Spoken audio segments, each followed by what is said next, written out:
I'm live, man, with another edition of Wake Up to Boxing, and I'm gonna have to start naming this afternoon boxing or something like that because doing Wake Up to Boxing at like 12:30 p.m. Been working all morning, so finally getting to y'all. And I wanted to talk about two fighters in particular today who are leading the way in 2021. More of that in a minute, man. Let me give people a minute to get into the chat to log in and see that this is going before I go any further. Let's just give this a minute, check something while we're waiting.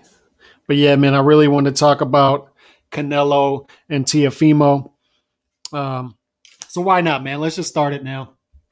People will be able to catch it in the archive. And shout out to everybody who watched on Monday.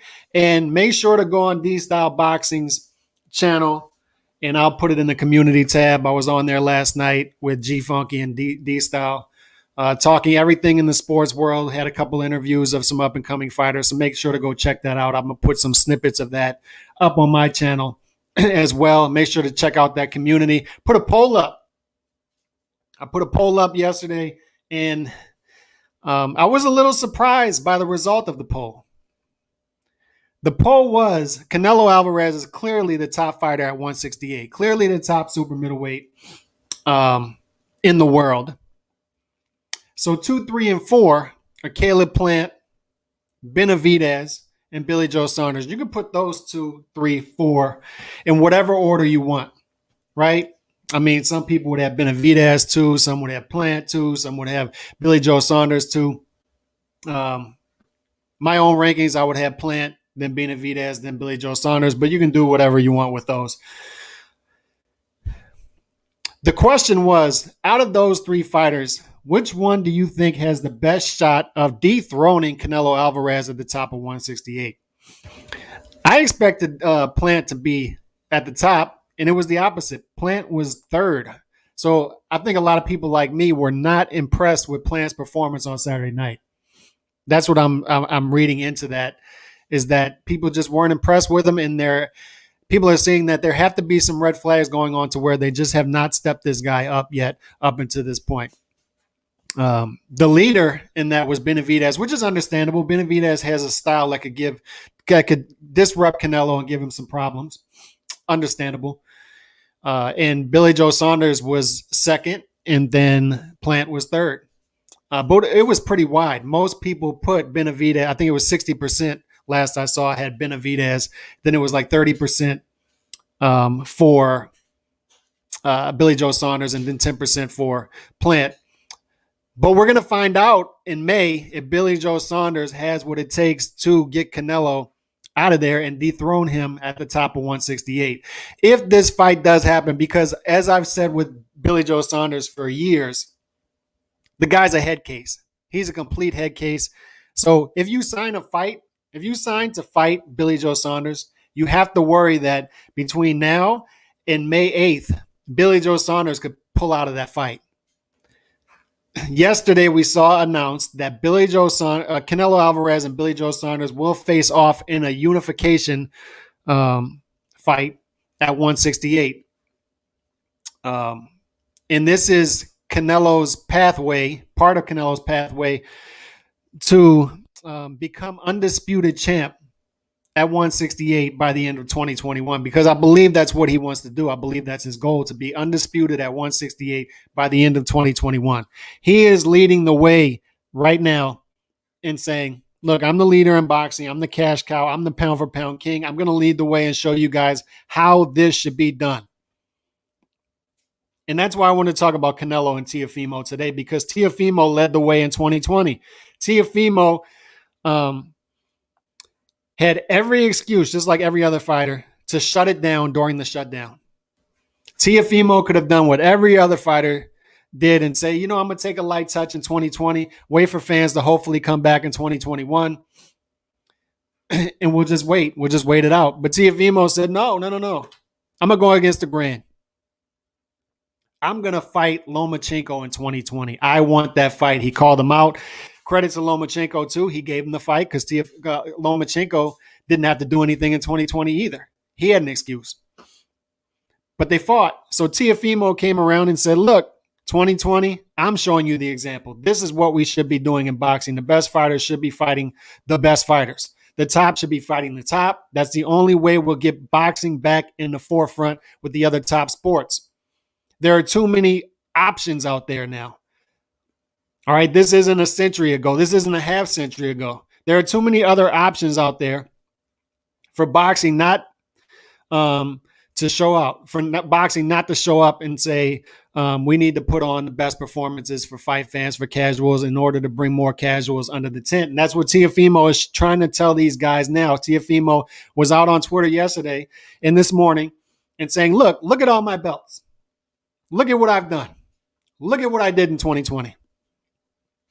All right. And I'm showing you the blueprint. This is what we need to be doing in boxing in order to bring people in.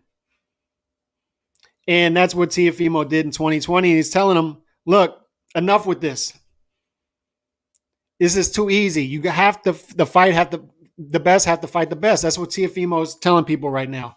It's too easy not to give people the best fights. Give them the best fights, the best fighting the best. He's calling out the top fighters. He's calling out the top trainers, the promoters, the managers. Stop hiding behind everything. Fight the best. Point blank, period. What are all these guys at 135 doing? Why is Ryan Garcia talking about fighting a 147-pounder when he has a packed division? What is Tank Davis doing? I want to fight the best. I fought the best in 2020. Where is everybody else? He's leading by example. Canelo, same thing. Canelo is leading by example in 2021. Look, I just fought in December. I'm fighting again in the mandatory in February to stay busy. I'm coming for more belts in May, and then I'm coming for even more belts in the fall. That's what Canelo, he's laying out the blueprint and he's saying, stop me. Stop me. Stop me from doing it. All right. And these guys, Canelo and Teofimo, are telling these other top fighters and promoters and managers and trainers, it's too easy to do this for excuses. Look at what we're doing. I fought Lomachenko. I want to fight another top fighter. Let's do it. You have nothing to hide behind. Give it to the fans. Yeah, it may be the pro. And shout out to G Funky. What's up, G Funky? Had fun on HCP last night, and I'll put that link up in the community. And check out his show tonight as well on the channel. And it's the promotion companies is what LS 150 is saying. Yeah, I mean, the promotion companies should take obviously some responsibility, but at the end of the day, the promoters work for the fighters. Caleb Plant had no excuse to have a lackluster performance and then after the fight not call out Canelo. No, man, own it. Say, I want that fight. Tell your promoter that you want the fight. Tell your manager that you want the fight and tell them to get it done. You hold the leverage. Teofimo Lopez isn't hiding behind his promoter. Canelo's not hiding behind his promoter. They're not hiding behind anything. They're saying, I want the top fights, give it to me. Canelo could have fought a Jake Paul or fought one of these exhibition matches on the zone and made however many millions. But no, he wants real fights. He wants the legacy. More people need to follow that example. These guys are going for greatness. They're going for their greatness.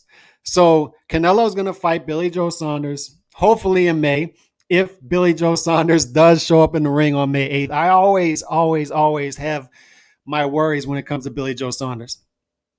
Always, because you never know if the day before the fight, the guy's just going to pull out. Or if he's going to get high on drugs, fail drug tests, get arrested. I don't know. I always worry about Billy Joe Saunders, but I'm of the impression that Billy Joe Saunders is a very skilled, highly technical fighter, very athletic, but I just don't think that works against Canelo anymore. I got Canelo. To answer your question, I got Canelo against Billy Joe Saunders. I don't think that lateral movement has that effect on Canelo at this point in his career, especially when he moves up in weight. It's one thing to fight a quicker, smaller fighter. But as you go up in weight, you're fighting bigger guys who are easier to land on. They have longer bodies, and we know Canelo does well, very well against taller fighters. Canelo loves fighting taller fighters. And Billy Joe Saunders, tall fighter, lengthy. I think Canelo's going to use that against him. I don't think Billy Joe Saunders has the power to keep Canelo off of him consistently for 12 rounds. I don't think Billy Joe Saunders is as athletic as he is. It's the weight thing. He's not as quick as some of those other fighters, 147, 154 pounders that Canelo fought, who also had great lateral movement. So I think that Canelo is going to do very well against Billy Joe Saunders. I actually think it's a good matchup for him. A lot of people are out there saying this is a bad stylistic matchup for Canelo, that Billy Joe Saunders could catch him. I don't think so. I think Canelo is going to do very well in this fight in February. I think he's going to do very well in this fight in May. And Plant's going to be up next in the fall. And I think Canelo matches up well with Plant as well.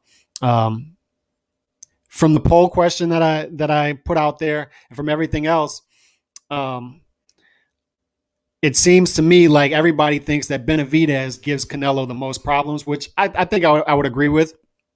But I think that's the fight that's the furthest off, because it seems like Benavidez hasn't put himself in that position to get that fight.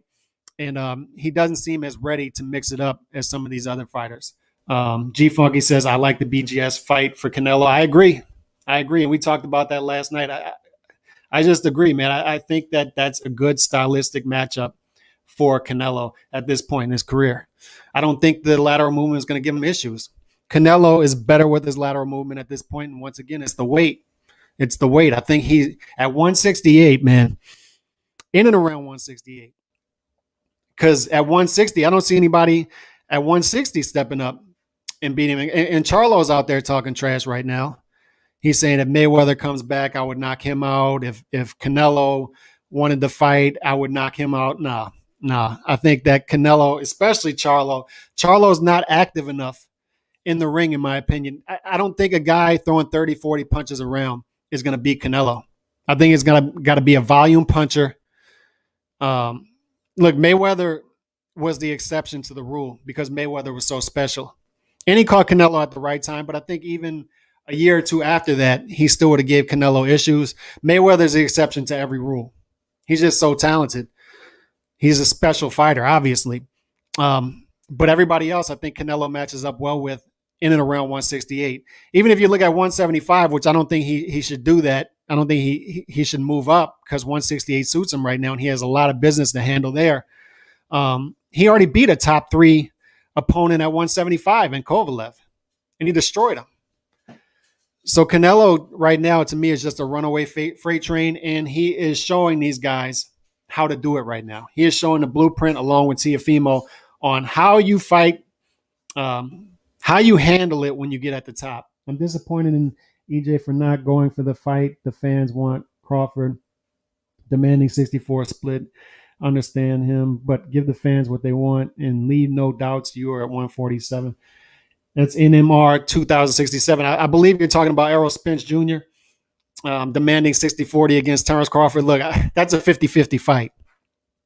And I think you're completely right. I'm disappointed in him as well.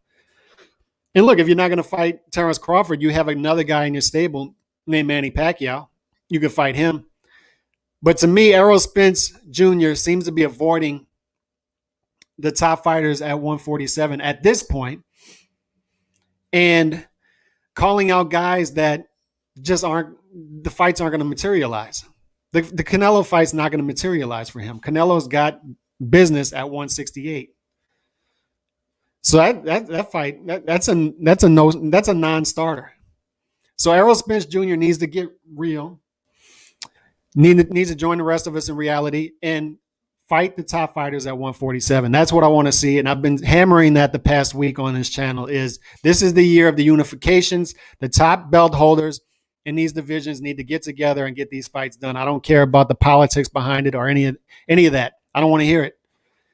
I come here on this channel first and foremost as a boxing fan. And as a boxing fan, I want these top fights. And that's why I support fighters like Canelo and Teofimo, because they're giving me that. They're giving me that. and these other guys aren't. There's no reason. Don't hide behind the politics. Errol Spence Jr. versus Terrence Crawford should happen in 2021. There's no reason that it shouldn't. Stop by hiding behind the politics. You're the two top fighters in the division. Get it done. And stop demanding 60-40. Errol Spence Jr. versus Terrence Crawford is a 50-50 fight. Point blank, period. Get it done. I don't want to hear anything about Ryan Garcia versus Manny Pacquiao. Ryan Garcia, fight a top 135-pounder. Manny Pacquiao, if you're still going to be active, as much as you've done for this sport in the past 2 decades, you deserve a little bit of leeway. But if you're going to remain active, fight the top fighters at 147. Come on, man. Let's get it done.